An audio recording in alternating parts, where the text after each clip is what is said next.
Let's take a look at a class of matrices that are invertible. Let's consider what type of matrices, what we're going to call square matrices, are invertible.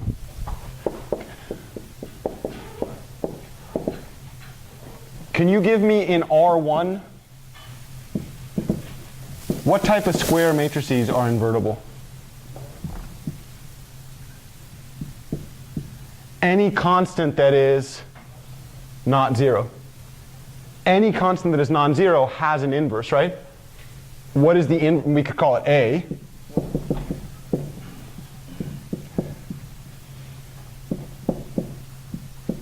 Yeah, and then we're going to say that if I wanted to find A inverse, I'm going to make a suggestion for you right now. I'm going to ask you to write it as the multiplicative inverse.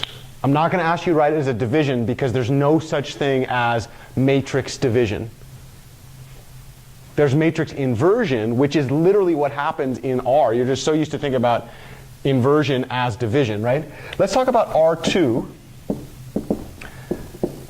What was the simplest matrix that we considered in R2 that was the non-zero matrix that had linearly independent columns? Identity matrix. Could you guess what the inverse is? What matrix would you have to multiply by the identity matrix to get the identity matrix? Yeah. So in other words, the identity matrix is its own inverse. It's having an identity crisis, right? Yeah. What is the inverse of 1? What's the definition of an inverse?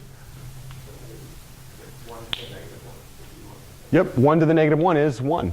Another way to say that in your algebra of previous life would be 1 divided by 1 is 1. The multiplicative inverse of 1 is itself, right? It's the only number that has that multiplicative inverse. All other numbers don't. Could you, so this is example 1. Could you come up with the next hardest case that you could immediately see has an inverse? Oh, okay, so you're saying 2, 0, 0. Why don't we do something exotic? Oh, okay, 5, 4, 3. That's cool. Okay, we're going to claim that that 2 by 2 matrix is invertible. How would you know in the way that we thought about that? I have a question?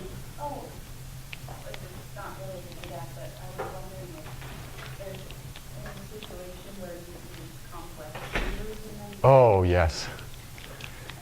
Oh, yes. You're asking in linear algebra, is there linear algebra with complex numbers? Is that what you're asking? In a matrix, yeah, there's a whole, I mean, that's what we call Cn. I'm not really allowed to touch that yet, right? Because it assumes that you are really familiar with complex numbers. There's a lot to be said here. You can have real entryed matrices whose eigenvalues are complex. This is an entire other study of linear algebra. So the answer to your question is yes. Yeah. Can we sidestep that landmine? Unless I can have another like 6 quarters. Yeah, it's a great question. What are you talking about? It's a beautiful question. Yes, there are matrices whose entries are complex. And there is a whole portion of this class that could be done in the lens of complex numbers. For sure. Right? Instead of 5 steps ahead of your teacher, you're like 5 years ahead of your teacher right now. There's a lot of other stuff that I want to focus on, right? All right, so let me ask you this. What would the inverse be? So the first thing that I want to notice is, what do you notice about these columns? These are linearly independent with, what could you guess A inverse is?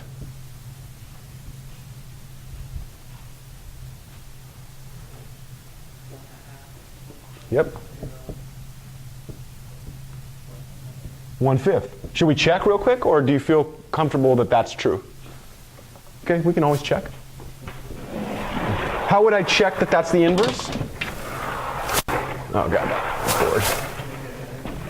Yeah. To check inverses, multiply. and confirm what?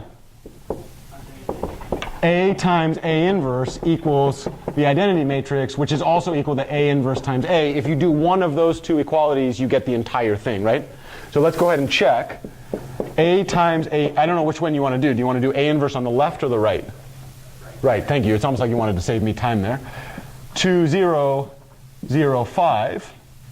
And then here we've got 1/2, 0, 0, 1 over 5. Shall we dance? You can dance if you want to. Do you want to do entry by entry, column by column, or row by row? Column by column? I heard column by column, row by row. Column by column? Okay, so let's get the first column first then. How would I get the first column? Well, I would take 1/2 times column 1, 0 times column 2. What's 1/2 times column 1? 1, 0. Let's get the second column. I would take 0 times the first column, 1/5 times the second column. What's that? Which indeed, at least on Wednesdays, is for sure the identity matrix in 2 by 2 matrix space, right? Which means that this matrix is called the inverse of that matrix, which means that this matrix is, what does it mean when I can produce an inverse? It means the matrix is invertible. What's another way to say invertibility? Non-singularity. What's another way to say non-singularity? Linear independent. What's another way to say non-singularity? Linear independent rows. Yeah, we'll get there. There's a lot here, right?